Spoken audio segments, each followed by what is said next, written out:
Today on Behind the Visor, we're speaking to one of the most talented rallycross drivers out in the sport right now. He's won 2 consecutive Super 1600 titles, as well as now having 4 seasons in the sport of World Rallycross. Since joining the World Rallycross in 2014, he's had 51 starts, 19 of which have been on the podium and 6 race wins. His best overall finish in the World Rallycross Championship was 3rd in 2016. In 2018, he's racing for the EKS Audi Sport team. His name is Andreas Bakkerud. Into the Joker lap for Bakkerud. Will the car even last? As Tim said, he clipped the wall both sides. The rear wheel is hanging off that car, but Bakkerud's going to come through. Bakkerud! Unbelievable! Andreas Bakkerud with a 2:43.1. I can't believe it. How has he done that? I cannot. I'm speechless. Hello everyone, welcome to another episode of Behind the Visor. Today we're here with Andreas Bakkerud, World Rallycross driver. So today we want to talk about your career a little bit. So starting off, you started in Rallycross nearly 10 years ago now. It makes me feel old. Yeah, but that's true. Yeah. Was that always the career you wanted to take, or was there maybe like touring cars or anything on the option?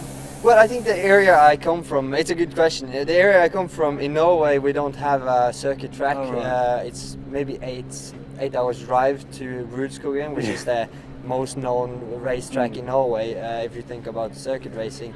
Rallying is also big, but not where I come from, so we only had one track, and that had a rallycross track in it, and also a go-kart track. Yeah. So for me, my dad and my uncle was racing back in the day, so I kind of follow their footsteps. Yeah.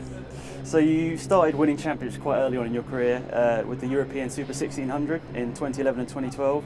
What was it like to win such a big series so early on in your career? Well, I guess, you know, I was very young at that age. I was 16, 17, 18, something like that. And for me, it was a big dream coming to the European Championships, and performing that well was for sure a very proud moment. Not only to win the championship, but also defend it the year after. Yeah. So, a proud moment, and I had a lot of new stuff that I learned. But I think also I had a good base from coming from karting, taking the next step into rallycross. Okay, so then you spent 1 year in the European Rallycross Championship. You won 2 rounds, but there's quite a big jump, isn't there, between a Super 1600 and a European rally car? 100%. What was it like, sort of progressing between those? Well, the first time I tested a car, it was in Lydden Hill together with Liam Doran and actually his father, Pat Doran's car. And I remember get up the steep hill in Lydden Hill, and you know, the speed you get out from that corner and up the hill is so different from a Super 1600 front-wheel drive car, and also the weight is 300 kilos more. So I was thinking to go gentle on my first outing. What I actually did was that I put it into the wall the first time I drove the car, and Liam was just like, "What are you doing?" So yeah, it's a huge difference. But I also think driving supercars today is more or less the same kind of driving style like a front-wheel driving car.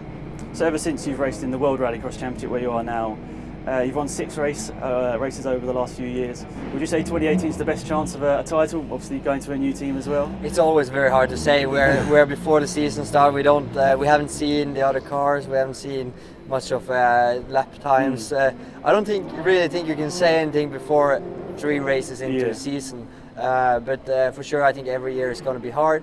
I do think we have a good package for this year. I also said that last year, and we finished 6th. So it's for sure going to be very interesting and very challenging. Is it different because the Focus last year was quite a big car, wasn't it? What's it like going to an Audi? It's an S1, isn't it? It's quite a lot smaller. Yeah, it's very much more reactive, and the Focus is funny because I say to the media, because I get the same question all the time. I said to some guys over here earlier today that well, I can answer you all the questions you want. There's 2 of them. Yeah, one team is black and the other team is white. Yes, the car is shorter than the previous car. but yeah, it's been very interesting to learn the car. I've had a few outings today, and I've had a couple of test sessions earlier this year, and getting more and more familiar. But I guess it takes some time to get to the 100. Yeah. So even though you're quite early on in your rallycross career, is there any other series out there you'd like to try at some point in your career? You know, I love all kind of racing.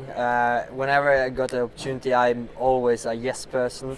I tried the Danish Touring Car Championship with some Thunder cars, extremely a lot of fun. I tried rallying, I drive a lot of karting, but I would wish to do more rallying or even some GT racing. I tried Nürburgring for the first time ever last year, and I had a lot of fun. So that must be a hell of an experience for the first time in that Yeah, sort of car. yeah.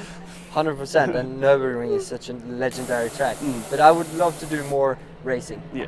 So last question for any viewers out there watching right now, any rallycross drivers out there, how would you advise them to get into rallycross? Is there a particular sort of route you'd sort of say they should go down? Well, it depends what country you're in and so on, but I would definitely, you know, if you find a seat or if you understand a budget or stuff like that, I think at the end of the day, you just need to drive cars.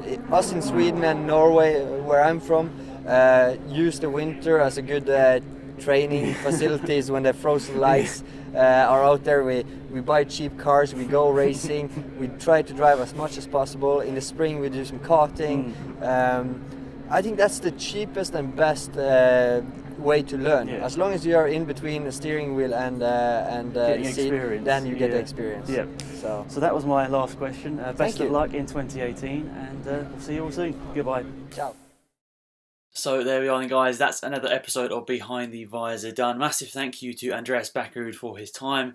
It was really awesome, and I apologise for not getting it up sooner. It's been a pretty crazy couple of months at university, and this was recorded I think back in March, and I didn't manage to get it up as quickly as possible, so I apologise for that, but it's still a really fascinating interview nonetheless. Now, the first couple of rounds of the World Rallycross Championship have already been underway since the video was recorded, so a little bit of out of date in that aspect, but Andreas has done a really good start to the season. He's currently P2 in the championship right now, if I remember correctly, so he's having a fantastic start to the season, which is great. I think his teammate as well, Matthias Ekstrom, is also having a pretty decent season as well. The Audi is looking pretty good at the top of the championship right now. I mean, I think Johan Kristoffersen is doing a really stellar job out front, but still it's quite close between all of them. It's going to be a fantastic season of World Rallycross. Now, of course, I did mention in the World Rallycross vlog I did a couple of months ago, when this video should have gone up, but basically the World Rallycross is going to Silverstone this year. It's the first time it's going there, and it's going to be a big event, so if you guys are interested, I definitely would advise you, at least thinking about it. I'll leave a link in the description. There's going to be lots of stuff going on there, like esports, there's going to be a concert. It's going to be like a whole package, really. You're not just going there for the racing. There's some other awesome stuff going on there, so I definitely would advise it. And there'll be a link in the description. I'm not getting paid for this, but obviously they invited me out to this event, so I want to just say thank you in some way. So yeah, I'll leave some links in the description if you're thinking about it. I possibly could be there. I don't know whether I'm going to be in the country at that sort of time. I'll have to check my calendar, but if I'm in the country, I will be going to this event for sure. It's going to be a hell of an experience once again. So that's pretty much it. Also, like to say thank you to just World Rallycross in general for inviting me to the event. It was absolutely fantastic experience. I got to meet so many great people and just have some cool interviews and just have a great day, really experiencing a World Rallycross car. You guys probably already seen that. And yeah, also just want to say thank you to my friend George, who helped me out with the filming on this one.